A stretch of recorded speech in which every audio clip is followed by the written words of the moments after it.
Hello, traveler who seeks to extend the boundaries of the map of exquisite horror movie bliss because you have landed upon the Loathsome Things shore, which is us. That's us. We are the Loathsobites. Loathsobite Josh and Loathsobite John here with you to discuss David Bruckner's newest entry into the hell-raising goodness that is Hellraiser. John? Yes. Oh, hi. I'm doing well in my darkened shrine and waiting for the cage to... Well, we'll get there. It's, how are you...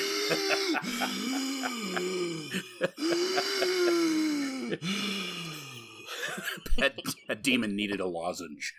Yeah. How are you faring, dear traveler of the evil underworld? I'm doing great.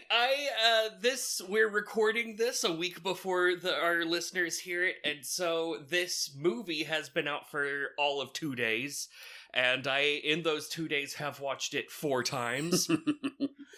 It is quite a bit of movie to get through, and I'll be honest, I still have conflicting feelings about it, where there are times at which I think it's absolute garbage, and other times that I think it is brilliant. It's very much a Hellraiser movie in that, although it's better than anything beyond 2, and arguably better than 2, even though I probably like 2 more, but you trade the kind of fairy tale aspect of the first 2 films for this, realism that you get here. But yeah, there's some moments in this film, particularly the middle section, that drags, where, it's kind of like, is all of this necessary? Or this doesn't really... we need that? Yeah. But, there are other things that we'll get to that, that are redeeming. I mean, it's definitely a worthwhile watch. Oh, yes. Do watch it before we spoil it. We are going to spoil it. We can go ahead and get into that now and then just get chomping away. Yeah, that sounds good. So, I've got 500 words. I'm gonna summarize the movie, and then John and I are going to, deep dive on the little bits that we really, really feel need to be tortured out a little bit more. The nasty bits. Oh, so dirty pillows. Okay, here we go. We are introduced in Belgrade, Serbia. In Belgrade, Serbia, some lady named Serena gets the puzzle box from some dude. It's for her boss, Voight. And then they immediately go back. They are now in Millionaire County, Massachusetts, where Voight is hosting a sex party. A young, attractive man is lured into his puzzle room where he solves the box, gets hand-stabbed by this cool little blade that shoots out of the puzzle box. We haven't gotten that any before. It cuts him. Now he is marked. He gets the chains that we all know and love from Hellraisers shoot out and pierce his skin and pull him apart. Meanwhile, Voight is, checking it out. The box has now moved into the configuration that we know and love called the Leviathan. And he puts it on a pedestal and says that he would like a boon. That's right. And then we immediately move to 2 people fucking. Those people are Riley and Trevor. And once they're done having a awkwardly ended sex scene, they go out of the room. And just outside the room, which I don't know how they got in there, I don't know how this happened, but anyway, they find out that Riley's brother Matt's boyfriend Colin, and their all-together roommate Nora is just awkwardly right outside the room making tapas, and there's a whole "you guys heard us fuck" thing. It's so weird, but it's alright, we're moving past it. Riley and Matt have some sort of relational tension because of her addiction. She has been clean from her addiction for 6 months, but they're worried that this Trevor guy's no good for it. There's also a bit of youthful fun having that kind of makes this feel a little bit more like a Blumhouse production than what it is. Yeah. later, she's complaining to Trevor about how much of a stick up the ass her brother is. And Trevor's like, hey, but what if we did burglary? So they go and they do burglary at a place that's, it's a warehouse, you know, like a horror movie do. They kill a pig, get its blood. Yes, yeah. Inside the warehouse is a spaceship. It is mostly made out of blankets. And they manage to break into a safe, and inside the safe is a box, and inside that box is a puzzle box, which Trevor is not enthusiastic about, but Riley is fully taken with. So she brings it home, and he's like, I'm gonna, I guess, go take it to Antiques Roadshow later. I don't know. She gets home. Apparently now she's drunk. We saw her like take one swig from a flask, but now she cannot take her shoes off wasted. Well, now we know why she's an alcoholic. Yeah. And so Matt, her brother, gets mad at her. They have a whole fight, and he says that after she sleeps it off, she has to leave the apartment that they all share together. So she just goes ahead and storms out tonight. Colin objects to this, but no one listens to Colin. People should really listen to Colin throughout this whole movie. Colin is great. Yeah. So she's gonna go, I guess, sleep in her car or something, but she finds a little, pretty old lady thing full of pills, and she takes them, and then she goes and, hangs out on a merry-go-round while fiddling with the puzzle box. At this point, the blade pops out, it doesn't get her, and she's like, weird. Then the Cenobites appear to her, and they're like, hey, that was for you, but maybe you could get someone else to do it. Then she kind of like passes out. Her brother comes looking for her. She's now passed out from drugs. He accidentally cuts his hand on the puzzle box and then goes to the bathroom to clean his hand off while his sister is drug unconscious on a merry-go-round. While in the bathroom, he gets Ceno-bitten and never to be seen in the flesh, the exquisite flesh, ever again. Not alive, anyway. There's a whole thing with, like, the cops show up, the roommates are there, all of the stuff. Where's Matt? It's time to solve the mystery of Matt's disappearance. Meanwhile, Riley and Trevor Trevor's really on board, and so she's like, what do you know about this place that we burgled? Because that's obviously the path that needs to be taken on all this. So Riley and Trevor go visit Serena, who is in hospice. Her lungs don't work. They show her the puzzle box, which is no longer in the cube that we are familiar with. It's now in something else, and she says this is not the first configuration, and while struggling for it and I guess magically solving the next thing on the puzzle, her hand gets cut. They leave, and then Serena gets taken by Cenobites after they've left. It's one of the worst Cenobite interactions in the movie.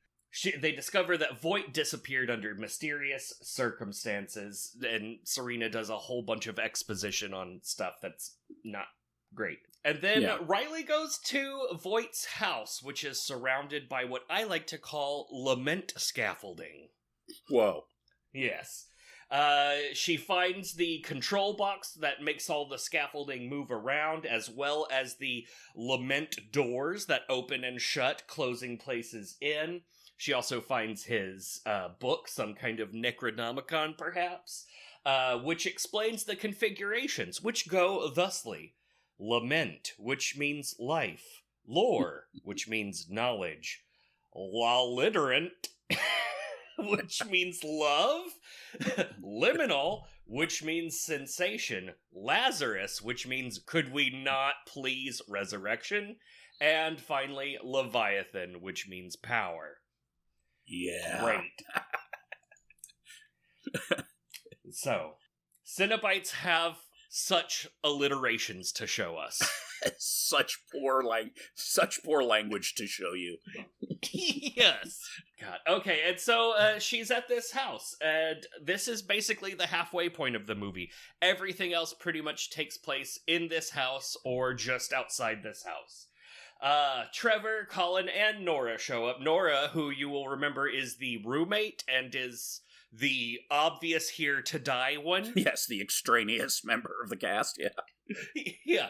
Hi, I'm also here. I'm making tapas. I'm a bag of blood. Yes, yeah. I wonder how I will die. She finds a door that leads into the walls of the house, which, pretty fucking cool. Yeah. And she goes in there, and then the door locks behind her, and then all of a sudden someone is in there, we can't really tell who, but he has, or whoever it is in the walls with her, has picked up the lament configuration, which currently has a blade poking out of it, and stabs it into her back. And then she manages to find her way out of the walls. With it in her back. Yeah, it's still in her back, and, Colin's like, ugh, and pulls it out, and they're like, no, it's and then, squirt, and yeah. So they load up into what I guess is Trevor's weird delivery van. Yeah, his rape van.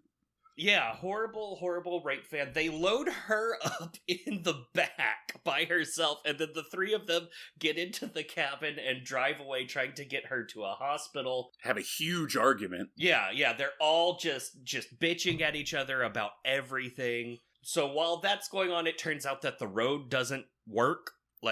It doesn't work. Yeah. And then she is beginning to experience a meeting with the Cenobites. They, the chains come out. She's in an alternate dimension while also being in the back of the truck. And there's a really cool scene where the back of the truck stretches out. I fucking loved that. Yeah, where you can see the scenery shooting by in the windows, but the back of the truck turns into an opening into the Cenobite world. That was really cool. Yeah, it was, yeah. I wonder if that was a practical effect. I think we're still too new, but I want, down the road, they to be like, all right, this one was practical. No, this one was a cheap piece of shit. No, this one was practical. I need that breakdown. Yeah. And so she gets tortured. She does a pray. There's pray. And she gets, tortured kind of into a similar position as from the Night House, which I was like, okay, here we go. Then she gets completely flayed in the Cenobite realm, which means that the back of the van turns into a mist of blood, and they crash the van or something, and they're like, what the fuck? Where did she go? Riley runs away to a bridge, and she's gonna throw the puzzle box into the river, but then the priest appears to her and propositions her hey, if you get to the Leviathan configuration, you can resurrect your brother. You just got to feed these two assholes to it. And then at that point, it makes it cut her hand. So it was see, time is running out, because if you don't give other people, it's going to get you. And there's this great quote in here that she's like, well, when is it ever, what, when is it going to be enough or something like that? And the priest replies, enough is a myth. And it's oh yeah, we really are hammering on addiction here, aren't we? Yeah.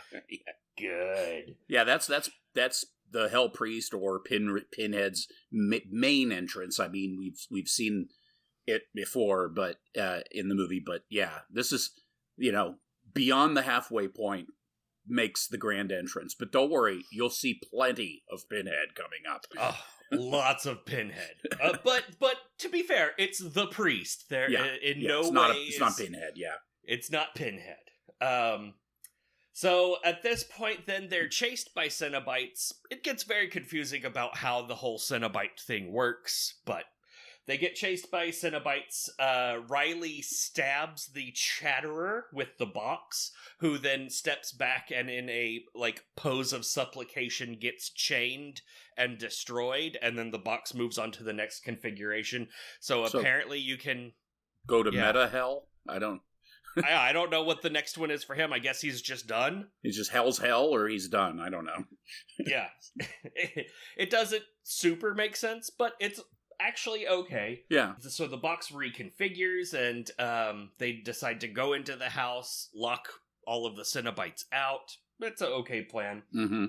While inside, Voight comes to Trevor. Voight has I don't know what you would call it. It kind of looks like an accordion, a fancy brass accordion sticking out of through his body. chest through spine lament accordion with a rotating nerve, which looks like red yarn, wheel stretcher thing. I don't know. It was very awkward looking. It looked cool when it's descending from the sky, and it's like, ooh, that looks like a neat thing, but at that point, it's not, like, through someone's chest. Yeah. This one, like, I like Goran Visnik, but he's a little weird in this movie. Then again, you know, he does have a nervous system grinder going throughout him the whole time. He is in slight discomfort. And so we find out that Trevor has been in Voight's employ the whole time, and that Riley is just a mark, and that his job is to feed the box some blood so that Voight can do the thing and get out of his situation. Riley then comes up with the genius plan of let's lure one of the Cenobites into the house, lock them in, and then stab them with the box. This does not go well. No. And she ends up, there's like a peely skinned one that gets like pinned in between the doors, but she dropped the box, and then Voight all of a sudden is there again, and he grabs the box, he stabs Colin with it, so now Colin is marked. It turns into the Levent configuration while Voight is doing exposition about his nerve box and about how whenever he did the thing he chose liminal sensation, which was obviously not the right reward for this dude. So as the Leviathan configuration takes shape, we see the giant-ass Leviathan descend from the sky and hover over the fucking house, which is awesome. Very cool. Real cool. Yeah. While Colin is being tortured by Cenobites, Riley ends up stealing the Leviathan configuration and saves Colin by stabbing Trevor with it. While that's going on, the priest tells Voight that he chose the wrong gift. They take away Liminal and decide to replace it with Leviathan, and that at the moment that finally his like skin has peeled back together and he's free of his like torture contraption, then a gigantic chain shoots out of the sky and punctures him right through the chest, all awesome style. Then the priest goes to Riley and offers her a boon, you know, which one do you want? And Riley says she doesn't want one. We get this quote: "You have chosen a life of regret, knowing everything you've done, everyone you've hurt and lost. Your suffering has barely begun. You choose to live, to carry the weight. Bitter and brief, you have chosen the lament configuration."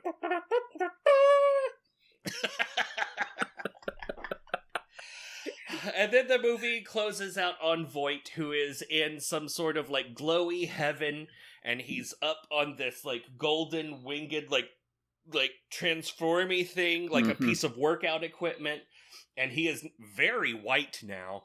Hairless. Yeah, hairless, and his skin is being peeled off of him in cool bacony rivulets. And then like the pins go in and all of the stuff, and I guess he's like becoming one with Leviathan or something like that. Yeah, as soon as he sees Leviathan, his eyes change, and he's now apparently some sort of Cenobite god or something. That's what it appeared to me anyway. Or they're just fucking with him. Yeah, exactly. Haha, just kidding. Psych, you're here forever. And that's the end of the movie. Yep, that's it. That's the movie. Good night. Yeah. No, I'm sorry. You're welcome. It's got some great stuff. Too long though. It's way too long. Just bogs down that whole middle section, and really, the middle section's that makes it sound like the first part of the movie is great, which it really isn't. It's really slow to get off the ground. The whole final third of the movie is where all the action is, and there's some really cool stuff in there, but there's just I really liked the movie, but there's definitely something just kind of a little off about like just some of the stuff is so stock and trade Hollywood, like the double crossing boyfriend and the just there were a lot of things like that sometimes they felt like nods to stuff, and sometimes they just felt like cheap gimmicky rip-off ideas. But I don't know. It's I didn't like Trevor at all. I mean, I just like not. Yeah. I mean, obviously he's a douche, but I mean, just as a character, I didn't really care for him. And then the whole he double crossed you. It's like, okay, that's so dumb. Yeah. And, like, he's been working with Gorn Visner, with Voight the whole time. I don't know. Yeah, and that was there, but we didn't, like, really get any of it. It just, like, as a matter of fact, that is the case. And we didn't get any, like, motive why other than, like, it's a good job. Yeah, for money. That was it. Yeah. Oh, well, I'll get paid, you know, well, if you want to get paid, you'll do this. You know, like, if you want to get paid, you'll open the gates to hell and bring demons in? Like, what are you talking about? Yeah.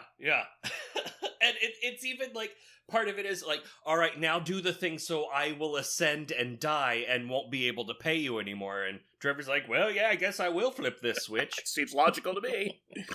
Yeah, why not?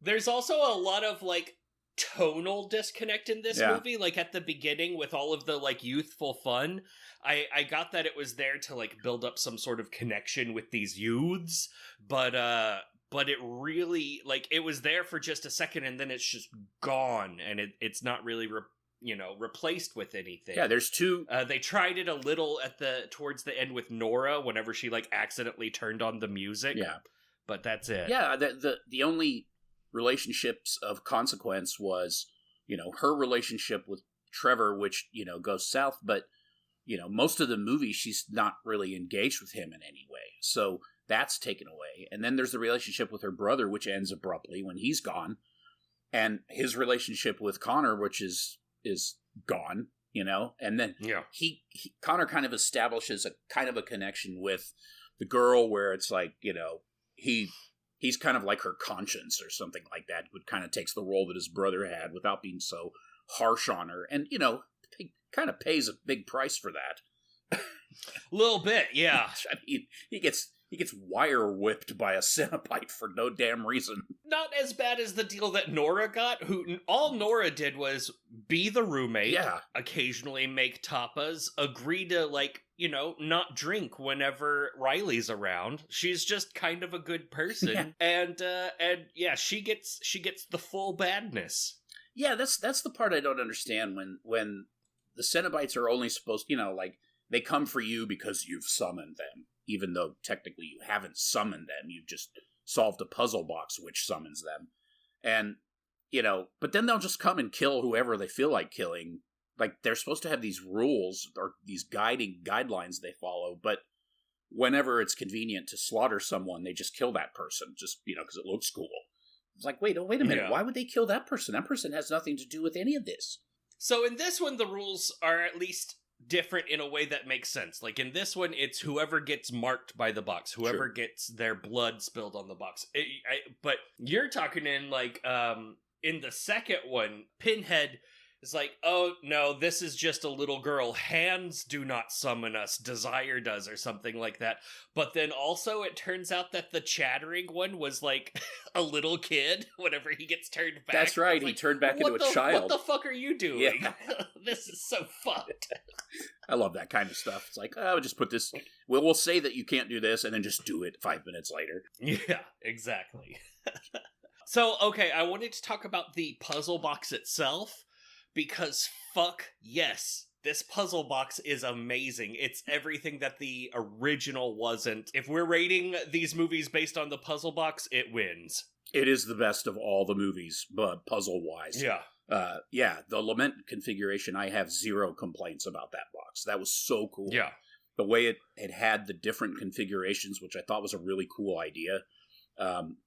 You know, and they would just, on its own, just suddenly turn into, like, some weird dodecahedron thing or something. And, you know, and they were just kind of like, what is that? What the hell's going on? I thought that was really cool. And then the blade thing was pretty nifty, too. It looked great. I even liked the sound of it was good. Mm-hmm. And it wasn't like a cheesy piece of shit like the original, where it was like, up, and then twist, and back down. Yeah, it functioned as if it was a real thing. I mean, it really, you know, it really moved in interesting ways. And, you know, obviously they had several ones that could handle the different shapes, but each one of those had moving parts that, you know, that made it look totally believable. It was really awesome. Yeah, it's like Hell's Bop It. Yeah. Bop it. Torture it.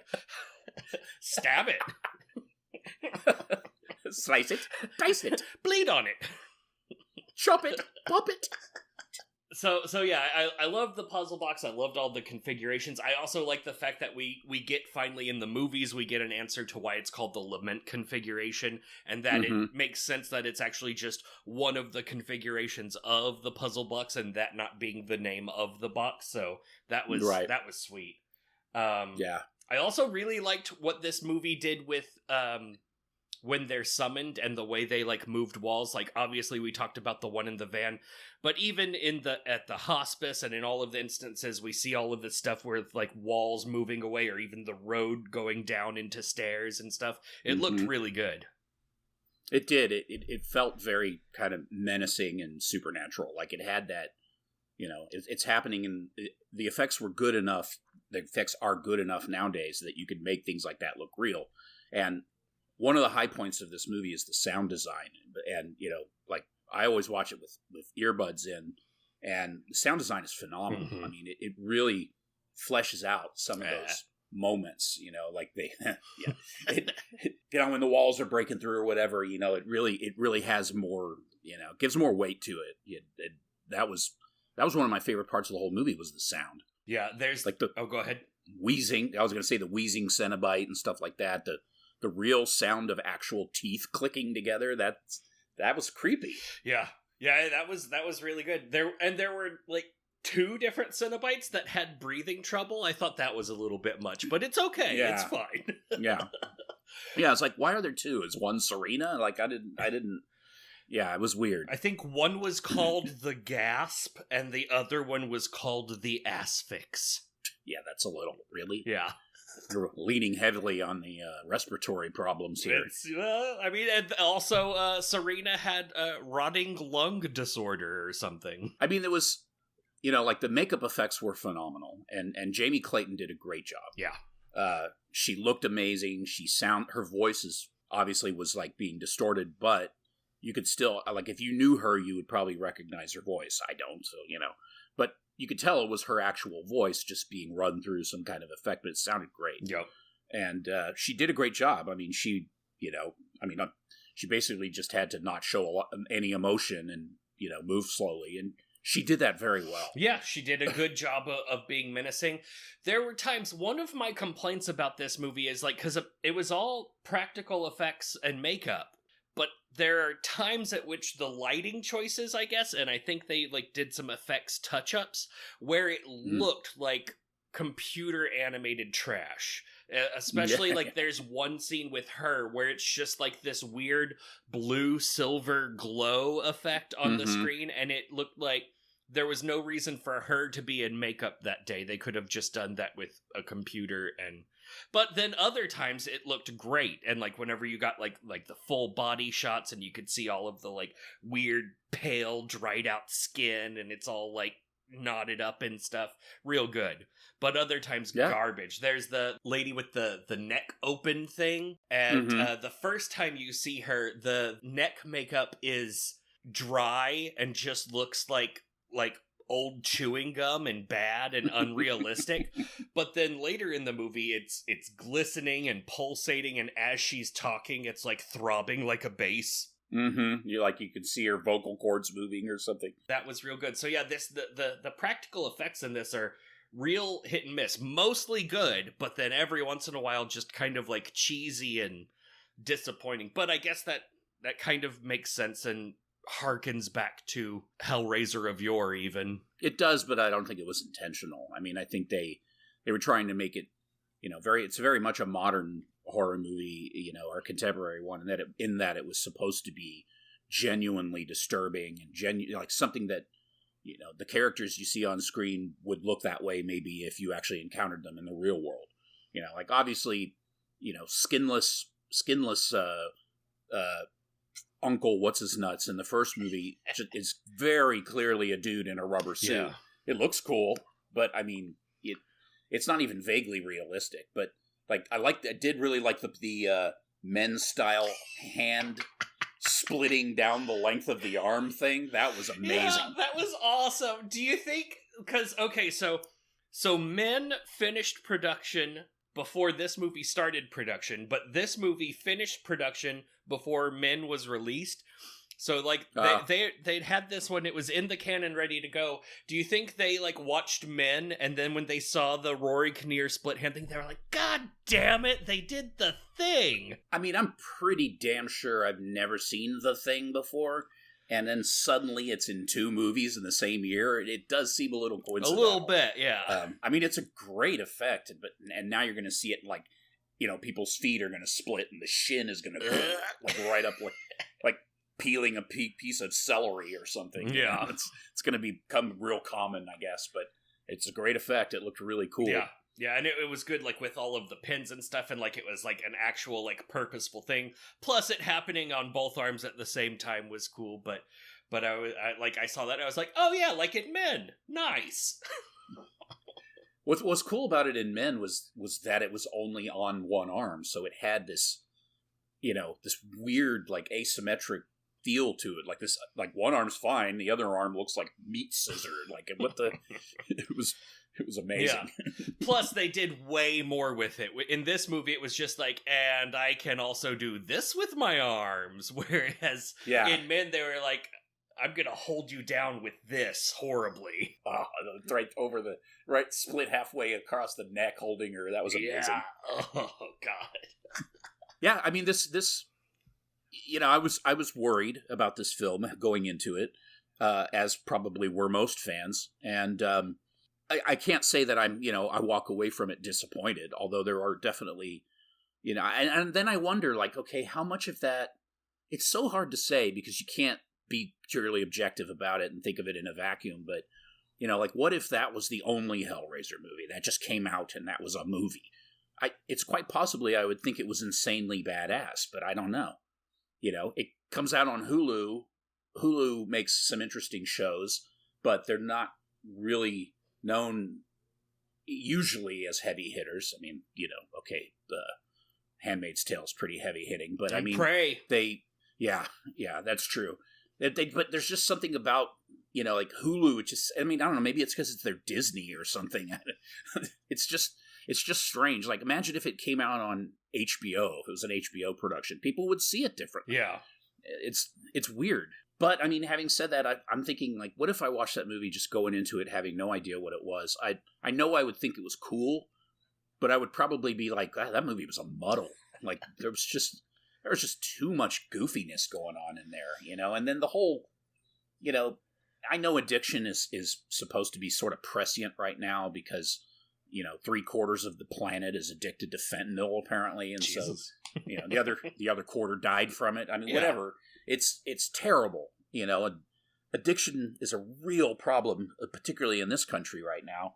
So I get that. I get kind of harping on that, but at the same time, it's like, is this okay? So this is a movie about addiction?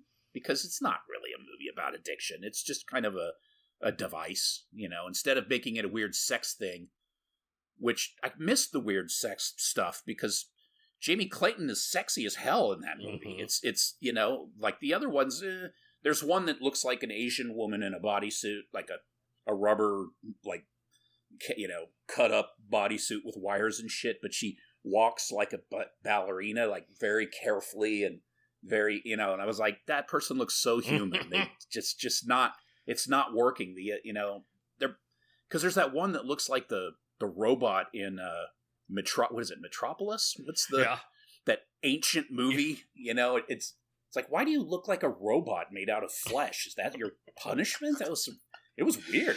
It looked cool. It was just weird. Yeah, strange choices in there, and yeah, it was missing that sexual tension.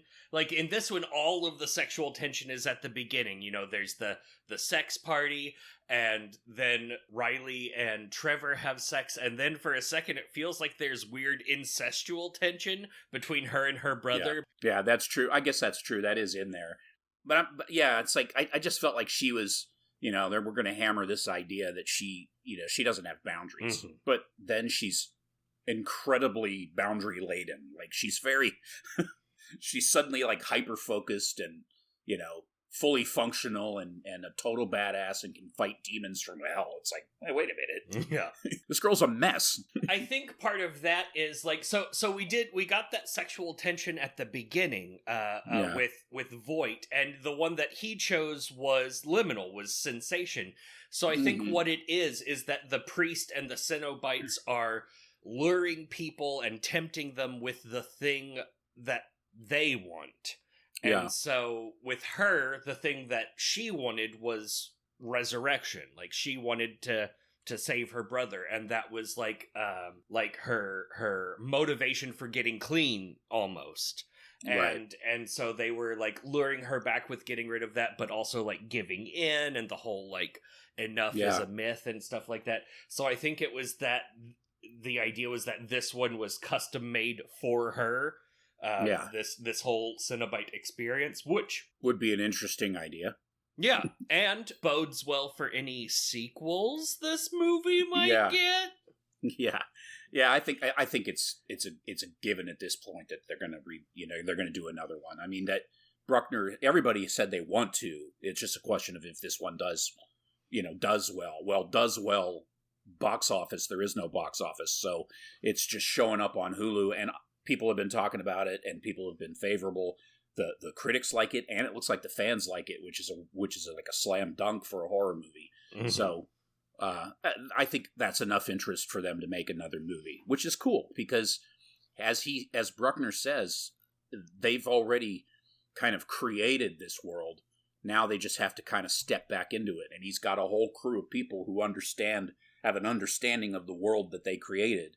So that reality is just kind of waiting for them to step back in and make the modifications and the refinements and the things that they wanted, that they just didn't get quite right. It seemed like that was kind of we want the next one to be like even better, like expanding or whatever, and it's like, okay, I'm all on board for that.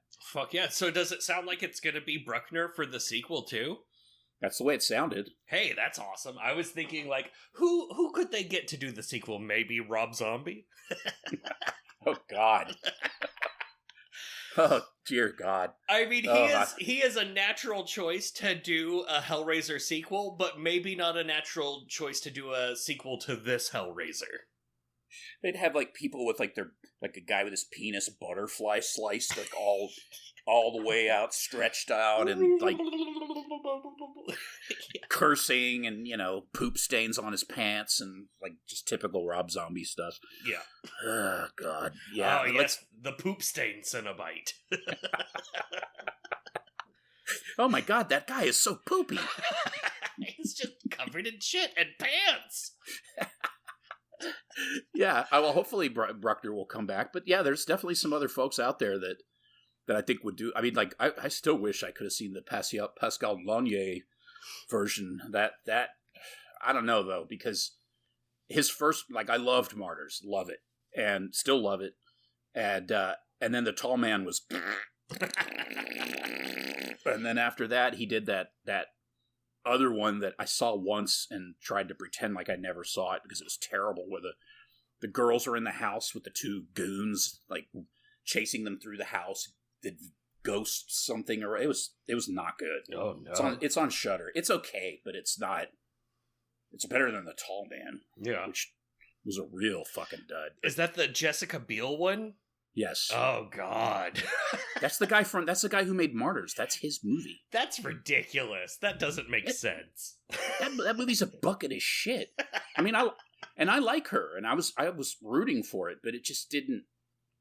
Especially when the major conceit turns out to, be like one of those pull the rug out from under your feet thing, and you're like, he's not really a scary character. Like, oh, great, thanks. Good. I didn't think he was at all, but now, it's like, God damn it. What was the other thing I was going to say? Oh, a buddy of mine was telling me that that Bruckner, that the Night House was supposed to be a Hellraiser movie originally. I posited that on Twitter because I went back and I watched. You were right. Yeah. Oh, really? Yeah. Apparently that he was developing that story originally to be a Hellraiser story. And some of the elements that he ended up putting in Night House, I guess, Hellraiser got pushed back or whatever, so he went and focused on Night House instead. which might explain why Night House doesn't feel like a completed project, because he's taking ideas from a different story and then having to strip the story that the ideas are for out of the ideas. So, I mean, it had, and that makes sense because the movie had some cool stuff in it, but overall the framework of it was very thin, I thought. Yeah, it was. It doesn't feel like a Bruckner movie to me. I went back and I rewatched it because of this movie, like waiting for it, and then after I like noticed the little thing, I like paid attention to it, and I do enjoy the movie now more than I did before. But you're right, it doesn't feel like, which is weird to say that it doesn't feel like a Bruckner movie, because up until this movie we only had one other movie to compare it to. But it's just that the Ritual is it's such a confident story. Like my kids love it. My 15-year-old daughter loves it. My 19-year-old son loves it for very different reasons. But they both love the creature. They both love the way the story flows. They just appreciate that movie. And, their 54-year-old dad fucking likes it too. That's an accomplishment for a horror director nowadays. And it creeps everyone out. The monster is one of the greatest movie monsters of all time. Yeah. As far as I'm concerned. It's not like there's the Universal monsters, great, but they were almost all monsters before Universal picked them up, Yeah. IP monsters. Yeah. I mean, yeah. I guess so was the Jotun. Yeah. But I mean, what he did with it was just fucking great. But then again, so one of the things that does make the Night House feel like a Bruckner film, like now that we've got 3, is there's always like some kernel of human experience tragedy that's playing as a theme. So in this one, it's addiction. In the Night House, it's mourning. And probably even the stages of mourning, because she's going through like all of these things like bargaining. Depression. Yeah. Depression is a major facet of that movie. Yeah. And then in The Ritual, it was survivor's guilt. Survivor's guilt. That's true. And that does root Hellraiser in our world in that respect. I mean, obviously, you're signing up for the supernatural, but I think it's wise that he does that. He gives you a foundation that's something that we can relate to. This girl who's likable, and she did a great job. I mean, fantastic job, great performance. I forget her name. Ozy Maliki Dicky Wing Ding Ding Dong. Good. I think that's it. Yeah, Odessa a Zion. That's it. Yeah, she must have been raised on a commune or something, but she's good, and she's believable as an addict too, which is not easy to do. So I guess in that respect, that's true. It is kind of a Brucknerian thing, like what's the guy's name that does all the adaptations on Netflix, but he also did, the Shining sequel. And are you talking about Flanagan? Flanagan, yeah. Like Flanagan has it doesn't take you long to figure out you're watching a Flanagan project. Yeah, you could describe something as Flanaganian. Yeah. I want to describe something as Brucknerian, but he hasn't even, like, I love this movie, this Hellraiser movie. It doesn't even come close to The Ritual as far as I'm concerned. Yeah. I mean, The Ritual is a great movie. I really, really enjoy it because most of that film isn't even horror. It's just a bunch of dumbasses who actually are believable as dumbasses. Which that could have been so shit in the wrong hands, that movie was set up to be terrible. A bunch of friends go on a hike and, get lost and are haunted by or tormented by folk magic bullshit. It's like, oh great, that sounds really good. But it is. Yeah, it's really good. And with that one, it was an adaptation of the novel. I've been reading the novel, and like he did such a good job, because the novel is great. But if the novel's fantastic. But if you just hit it point for point, that would have been a terrible movie. And there's too much in there that you don't need. Yeah, in a movie. I mean, in the book, it's great. All of the like Norwegian rock star guys like doing stuff, like it's great, but it would be way too much in a movie. And he did a great job of excising the front portion, putting things in that gave it weight, and it did a great job of adapting it. And also this, like I feel like he did a really good job. I haven't read the original novella, but like what he was able to do with the lore, and like we got a deeper dive into the workings of things in some ways, in other ways not so much. But I don't know. I think this was a really good job, and I am excited for what he does next. Oh, absolutely. I mean, you could tell that they worked with Barker on this one, you know, to some degree. I mean, Barker and Bruckner. Dang. Barker, like that kind of just that feel that he gets in his writing, particularly in, you know, in the Hellbound Heart or whatever, but it's there in this movie. It has a very Barker feel to it, you know, because Barker is he'll put these weird arcane ideas like this box, but then, you know, sometimes, you know, in a lot of movies or books or whatever, the box would be the most interesting thing, but the box is like a setup for something else, you know, and so it gets like arcane almost, like this weird, you know, it's like ornate, and you got that in this movie, like the house, the mansion that's completely protected by a lament scaffolding, as you said. Yeah. That was a really cool idea, even though it's simple. But it's like, wait a minute, this guy figured out that if he builds this scaffolding around his house with these lament patterns that he has to learn, then, you know, he can keep them at bay. And sure enough, whenever the things close, they just stand there and wait. Yeah, super creepy too, yeah. Yeah, it's like, wow, that was really cool. And then there were just little touches. I liked when they opened the one that they let in, you know, because they're going to let that one in and kill it, and all of a sudden it starts sprinting. Yeah. Yeah, it had the wires that were all around it constricting it, and then those just busted off and it was able to go. That was fantastic. That was great. That was very disturbing because you just expect them all to crawl. Yeah. It's always so slow, you know? And yeah, that was great. And then it gets trapped in the doorway and it's just sitting there like, God damn it. And then his face peels off and it's amazing. And he, like, part of the reason that he's the asphyx is that it's that, like, that fucking foreskin over his face. And, like, once he peels that off, then you see his big gaping mouth go, and it's fucking awesome.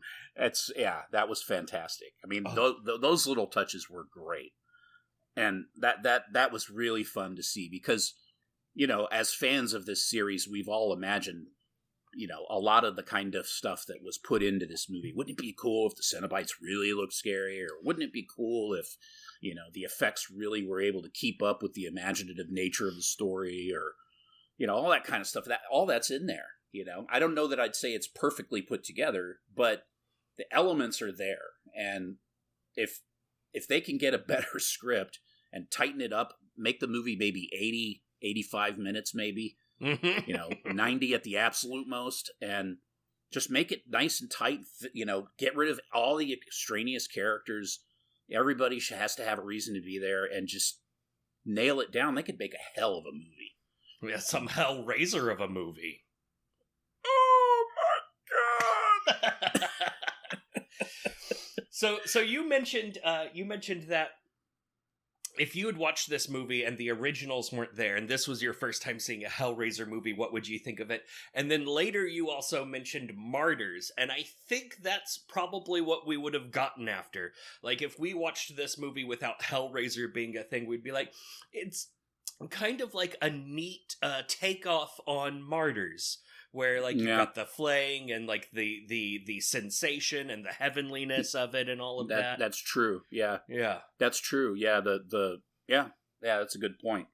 It's funny because the first time I watched Martyrs, I was blown away because I didn't, you know, I thought it was going to be girl gets chased by demon creature for the entire movie. And, you know, as, you know, if you haven't seen the movie and you don't want to have it spoiled, I'm about to spoil what happens in it, but, well, no, I'm not going to spoil it. Fuck it, because we may cover it one day. But what happens in the movie is really cool, and there's some big surprises in that movie that are very effective. At least they were for me. And the whole conceit of the whole purpose of the whole story, I thought was really cool. I'm sure a lot of people would argue that it's extremely pretentious, and then I would just have one word as a response: France. So, you know, just let it go. Yeah. So, bringing up Martyrs. By the way, if you're going to go watch Martyrs, make sure that you watch the original French one and not the American remake, because that movie can go fuck itself. Don't do that to yourself. Yeah. And this is one of the things that I want to praise this Hellraiser movie for, is it's not like that. Like, I am all for remaking movies, but I kind of think that the purposeful, I don't know, we've talked about this before, the purposeful Americanized remake of things is really hit or miss, and Martyrs is one of those where, like, they took the great ideas from the original and they, like, softened it up, and I want to bring this back around to the new Goodnight Mommy. Have you watched that yet? I'm afraid to watch it, so I haven't. Like, not afraid, like, scary. Like, I'm afraid they're going to ruin it. Nothing can ruin the original, because the original is still amazing, and the new one is just a piece of shit. Really?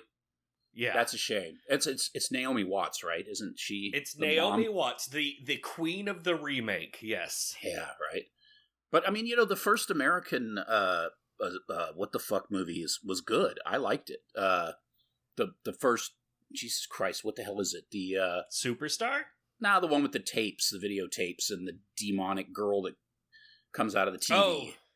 Oh yeah, The Ring. The Ring. Jesus, I even have those tapes. Yeah. I had tape? They showed up on the door of the bookstore at the book stop, and it was as a promotional thing. There were just these stacks of videotapes, and we're like, "What the hell is this?" And popped it in. Nice. And everybody was freaking out at work. They're like, "What is going on?" And I'm like, "Dude, it's clearly a promotional video. It's promotion. It's like, it's Hollywood. You can tell by looking at it." I don't know. I was just on BlairWitch.com, and I'm scared. It's cool, though. I still have a couple of those. I sent some to the Forever Midnight guys, but... nice. But, yeah, I mean, I don't know. What were we saying? I got us sidetracked. Oh, I was just talking about how Goodnight Mommy, the remake, is a pile of trash. Yeah. Americanizing remakes are usually pretty bad. There are some exceptions. I am probably one of the few people that believes this, but I think the American remake of Let the Right One In, which was like Let Me In, or whatever the hell they changed the name to, I thought it was better than the original Swedish film.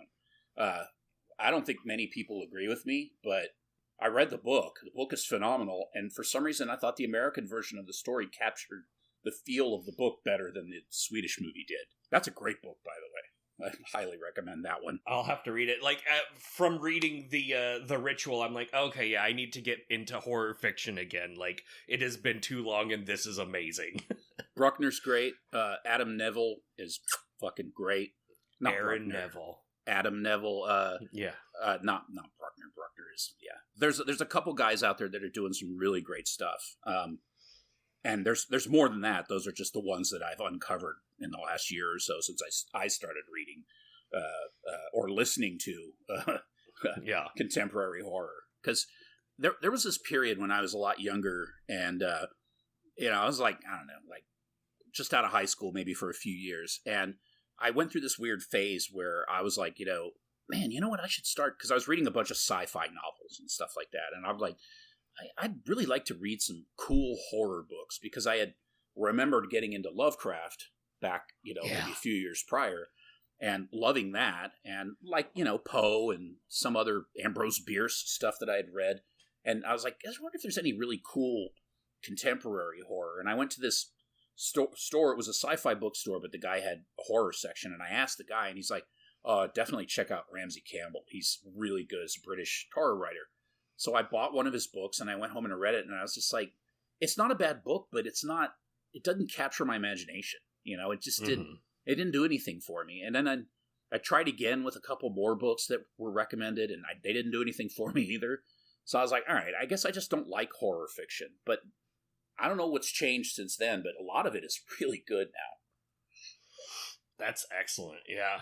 Yeah, I need to get it. I mean, I mostly read like sci-fi fantasy when I'm reading fiction. Yeah. I like the speculative, and it's just horror is just like one step over from that. And I need to dive into it. I mean, one of my favorite authors is Dan Simmons, and he's, very clearly straddles the line between the two, and it's always fantastic. Well, that show that's based off of, I forget the book, but where those guys are the up in the Arctic Circle, and they're, they get trapped up. That's a great series, and that book is cool. Yeah. Oh, what is that called? Fuck. It's like 20,000 pages or something like that. Yes, all of his stuff is so long. He does not screw around. No, but the Hyperion Cantos, for anyone that wants a really good sci-fi tinged with horror recommendation, Hyperion and the entire Hyperion Cantos, but the first book, just Hyperion, by Dan Simmons, is spectacular. Is it? Oh, okay. I'm gonna have to hunt that one down then. This has been the year of audiobooks for me, so I'm just shy of 80 this year. Damn. Yeah. Well, I will say the audiobook for it is spectacular because cool. it is written as a sequence of different people's narratives. Yeah. And so in the audiobook they have a different voice actor doing each of those narratives, and it is perfect. That's great. Yeah, I'm listening to Nevermore right now with Gaiman, and Gaiman is the narrator, and he's a really good narrator. So that's a lot of fun. But one of the things about a book, like for instance, The Ritual, is it's a novel, and if you write and I write, and I mean we're not like famous writers or anything, but we know how to write, and there's a huge writing a novel is a thing. It's like a whole thing unto itself, and writing a good novel is like impossible. Pantheon. Yeah, because there's a trillion different ways that you can fuck up a novel. I mean, you have way too much room to make mistakes. So when a novel is effective, I mean, everything except for the absolute best of the best of literature maybe is going to have problems. And then everything else is going to sit below the greatest novels that hit you in that way, where it just seems like every word should be there. It's bizarre how something can be that, someone can work that hard on something and have nothing be wrong with it. But, in The Ritual, like you had said, if they took that whole subplot with the black metal guys, and put that in that movie, it would have just been silly. And just dumb, but for some reason in The Ritual, it's fine. It's somebody. I read some Goodreads reviews about that book where people were complaining because a lot of women were complaining because they felt that the book is very misogynistic. There's basically almost no female characters except for later that one character that's with those black metal guys, but she's treated badly, and I was like, I don't really get that out of this. I mean, you're right, there aren't a lot of women in it, but they're not all walking around slagging women all the time, but they really got deep into it. So you just never know what people think, and it's really, anytime you expose yourself as a creative person, you just never know what's going to come back at you. So that when I think of things like the Hellraiser movie on those terms, I'm like, man, that movie's a huge triumph, because there were so many reasons why that movie could have failed. I mean, the anticipation was high, but also the expectations were low. Yeah. And, there was, it had so many reasons why it could have just sucked. Like, oh, we're going to change we're not going to use Doug Bradley, which was already scary to people. And then we're going to change the whole feel of that character and make it, basically feel very inhuman, very other. Which was the intent all along. And so all the fans were like, cool, but then you wonder, people who aren't diehard fans are going to be confused. Like, what is this fucking character? I mean, because there's a lot of ambiguity in the Hell Priest, and that might be tough for a general audience to really understand. Yeah, you're right. It is that there's a lot of ways in which this movie succeeded where it could have just failed entirely. And yeah, I don't know what it would be like to be someone that watches this movie having not seen any of the others, not knowing what this is. I don't know. I kind of get the feeling that it would almost be better for them because they're not having something else to compare it to, and maybe the Cenobites just like make a little bit they make more sense in this movie than in, you know, the sequel verse. But I don't know. Yeah, it's confusing, and like I have my opinions about it now, but I really feel like my opinions about it now are subject to change as I spend more time with the movie and have the opportunity to like sit back and think on it, which I have. It's so fresh, I haven't had that. True. So yeah, I mean, it could really go any way on that, and I'm interested to see how this movie's success plays out over the coming weeks, and how it plays out over my emotional state. One thing about the Cenobites, particularly if someone was going in cold, they would have no idea who these characters were if they ever used to be human. I guess you could kind of put two and two together at the end of the movie, and you know, where a human becomes a Cenobite, but and that would probably be most people's assumption. I guess these used to be people before, and they somehow ended up in this state, but they could just as easily have been, you know, a creation of the Leviathan that had no connection to, you know, the human world other than their role as I don't know what you'd call them, like shepherds for souls or something. Yeah. I really like in the... So one of the things from the originals is seeing someone get turned into a Cenobite, and I really like that they saved that for the very last thing in this one, and that it's like even that, it's not going to be like one of the, you know, foot soldier Cenobites. It's obviously like he's up on some sort of thing. Very, for fans of Neon Genesis Evangelion, it looks a lot like, I think, Adam is his name in that. Yeah. And it, you know, it's also very like crucifix style and stuff like that. I don't know. The whole thing is very interesting. I can't wait to see what happens with it next. I do want a sequel.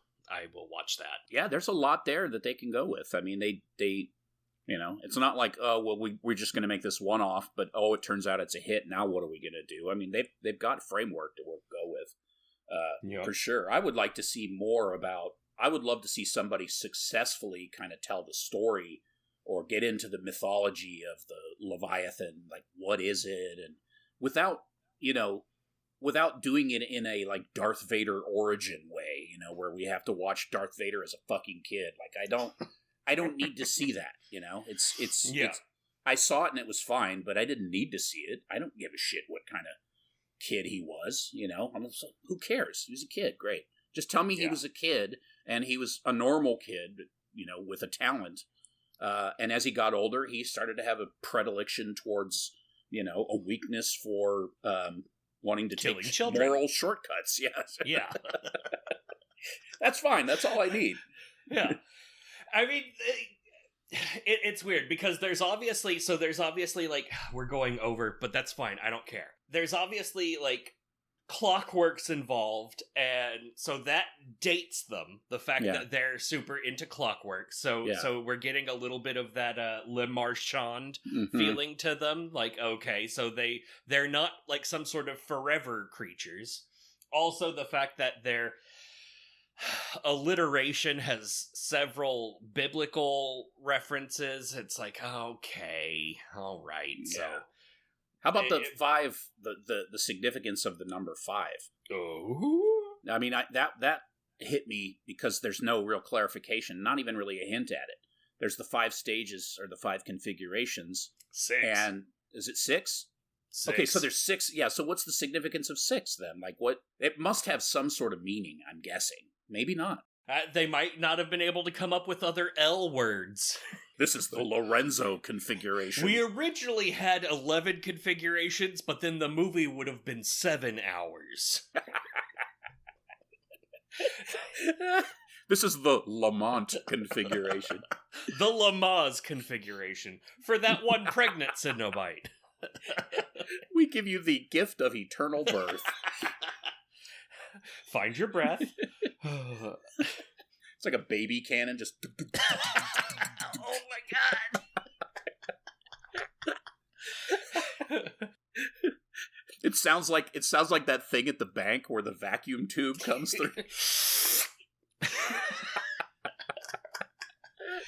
Oh, good. All right, John, if you had to rate this movie, not compared to the other movies, but in general, on a scale of 0 to 5 loathsome things, how would you rate this movie? I'm going to, based on that criteria, I would give it a 3.75.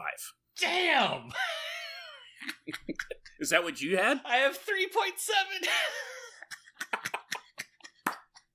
Oh my god, we think too much alike for this shit. It's not... It's a little creepy.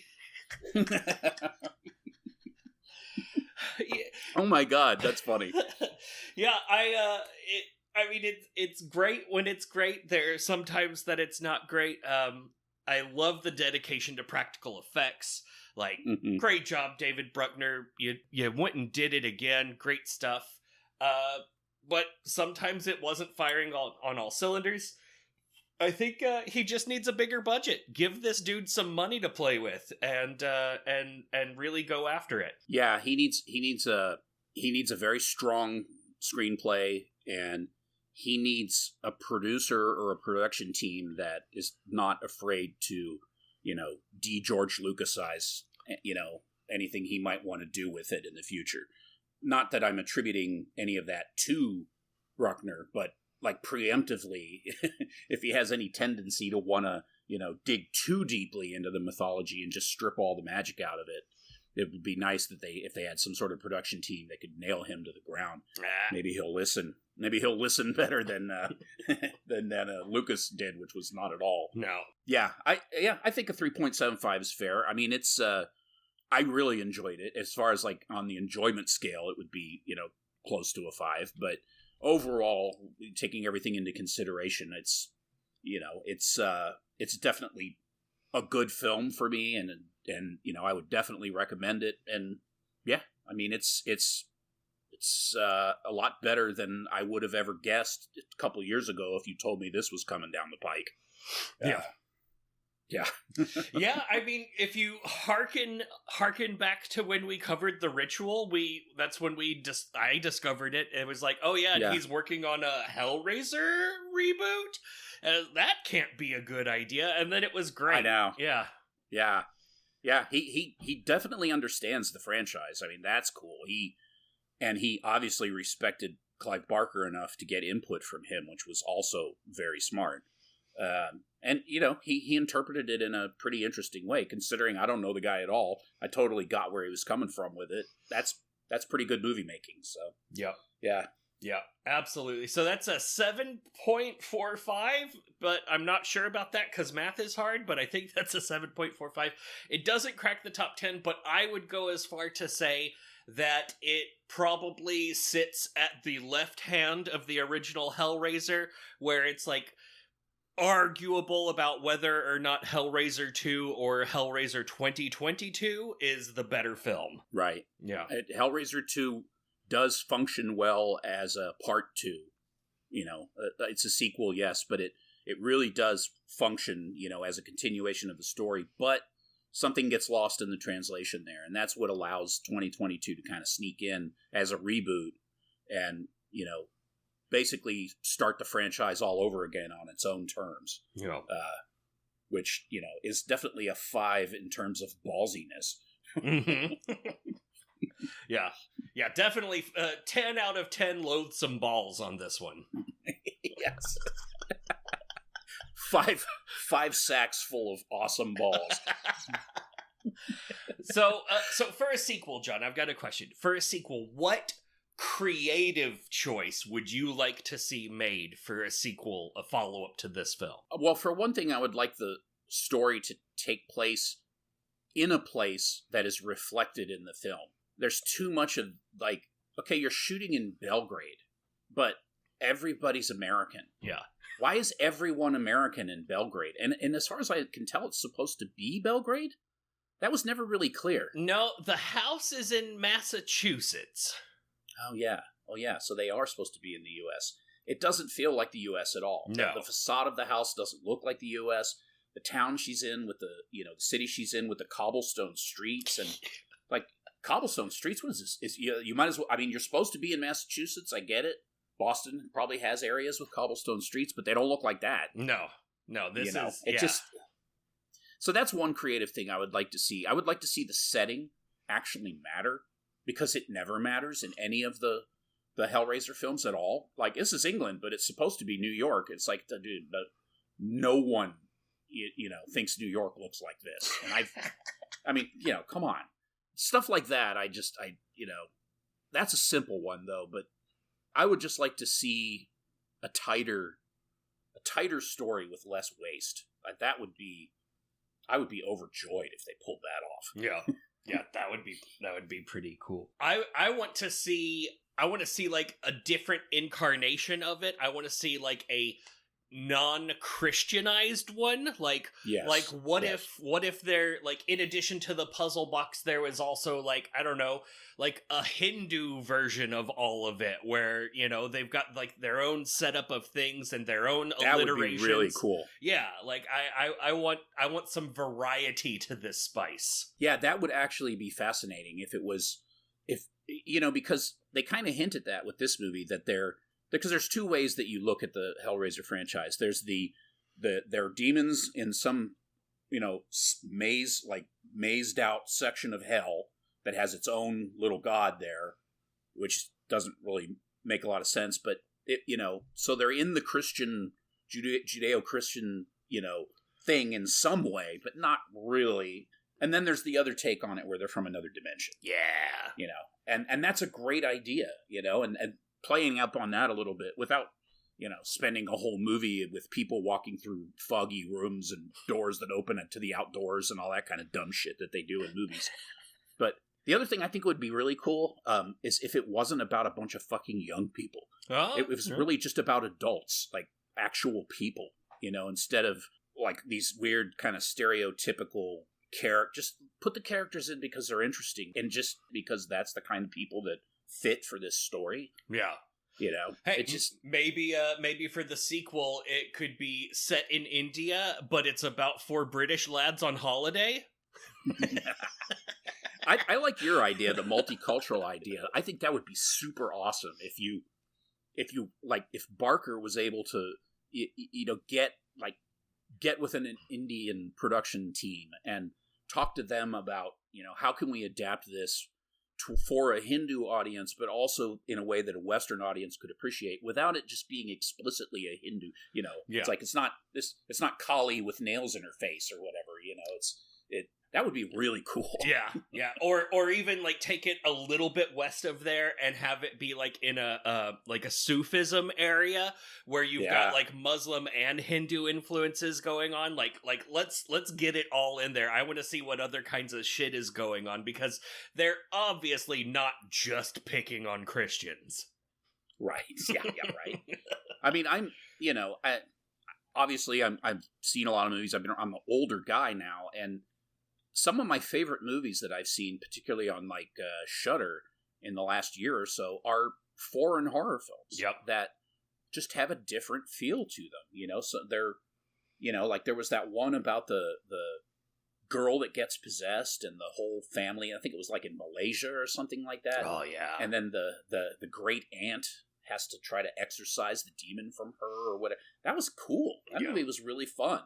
And there was several movies like that. There's an Indian horror film that I haven't seen, but the director was interviewed like on the Forever Midnight show, actually mentioning them again because they knew her before she became famous.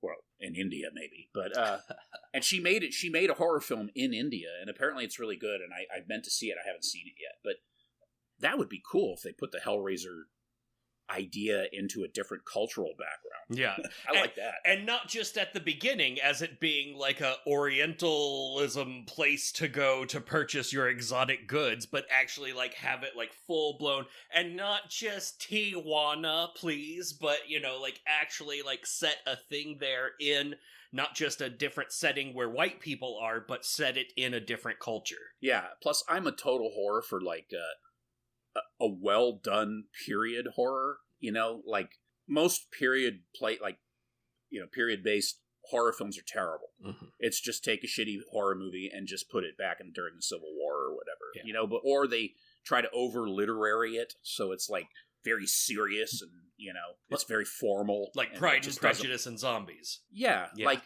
take the realism of something like The Witch, but then have them confront something completely otherworldly like the Cenobites, maybe as we see them now. So they're being confronted with this technology that's more advanced than anything, but it's a puzzle box that anybody can understand. And if something like that showed up in a world like that, it would be so alien, and any audience could understand that without, having to have lived back then, because the feel would already be there. You'd be like, oh, I'm in this crazy environment. It's not crazy, but it's just a different world. They fleshed it out really well. And then the presence of this otherworldly thing from a different dimension, which, why does it always have to be contemporary? It could be some other time. That I think would be cool. How dost thou achieve such a shine on thine crotch toggle? Crotch toggle. Oh my god. Thine neck bolts are spectacular. That's right. Oh my god. Or you could just do Pinhead versus Frankenstein or something like that. Oh, yeah. No. But yeah, like think about I don't know. Have you seen Prey yet? Yes, it's excellent. Yeah. So like that is a great example. Like they went back in time. But then there is I love the fact that even the Predator has a lower level of technology, because they hadn't advanced either. I'd like to see that. I'd like to see a movie that's about the Cenobites, but before a Le Marchand happened, and how they managed to do their things before the puzzle box was a deal. It's fucking great. Because that's true, because the implication was that they existed prior to the box. The box was a way to transition to get to their realm, or to take advantage of their realm. So that it would imply that in that universe, there's more backstory to that. Exactly, yeah. So yeah, because Pinhead even said hell hasn't been the same since you came over here, and she had gone over there when the puzzle box got made, and yeah, so it was already existing. It was just this is this is the new trend. That's where the fun of some of the sequels, as bad as they are, comes in. I mean, some of those directors, they maybe weren't highly skilled, but they had balls and they tried some crazy shit. Yeah. And some of those ideas were cool ideas. They just didn't work very well, overall. Sometimes the acting was bad most of the time, but there were some talented people in those movies, and that would be awesome. And then also, going back to the Cenobites, and I know we're way over here. It's fine. I love this. going back to the Cenobites, I still don't really understand the Cenobites, there's whatever movie there is where you see, I guess it's 3 or 4 or whatever, where they turn back to their selves before they, actual self is released. It was 2, wasn't it? Yeah. So then you get a little bit of an idea, what's going on there, but they don't really explore that in the series. In 5, with Craig fucking Schaefer, there's the torso Cenobite with arms. What's that guy's story? I'd love to know what it is. Yeah, other than other than identical twins whose faces twist together with a piece of metal, which looked cool, but it didn't mean anything. Yeah. Or in that movie, the top half Cenobite is there whenever there's the sexy twin ladies with weird string beards that massage his chest bones. I want that. Old Hellraiser loves a twins. Yeah, that's true. Yeah, there is a whole twin thing going on, isn't there? Yeah. Yeah. There's so much. Yeah, there's so much more they could do. That's what's so cool about that world, is he created this basic world in a freaking novella.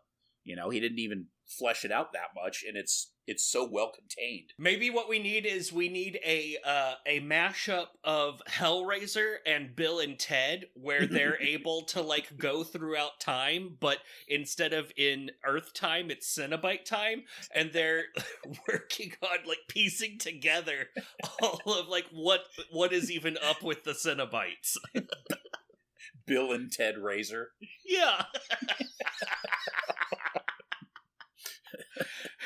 Yeah. Oh my god. And Death can be there too. He seems like he would know a bit about the Cenobites and would be a good guide. He'll be the Leviathan stand-in. Yeah. Oh my god. Fantastic. Our ideas are always better than anyone else's. Like yours especially. Other people need to come up with better ideas like the ones we have. I think that's why they make movies and we don't. Yeah. All right, John, who's the motherfucking asshole of Hellraiser 2022? Oh man. I guess to be fair, it would have to be Voight, but I think I'm going to go with Trevor just because he completely played on her emotions. So, I mean, that he was just such a soulless person, and he had the capacity probably to not be. Whereas Voight was just so monomaniacal. He's obviously a fucking asshole, but he was so weird the Cenobites got him, so, like, they understood him, so he almost isn't even human already. Yeah. So I'm going to go with Trevor. I don't know. How about you? I mean, I agree. I feel like Trevor needed something as a compulsion. Like, he needed to, like, have a threat hanging over him for him to be the way he was, but he didn't, so it just didn't make sense. Yeah. But I'm going to say Matt, because fuck Matt.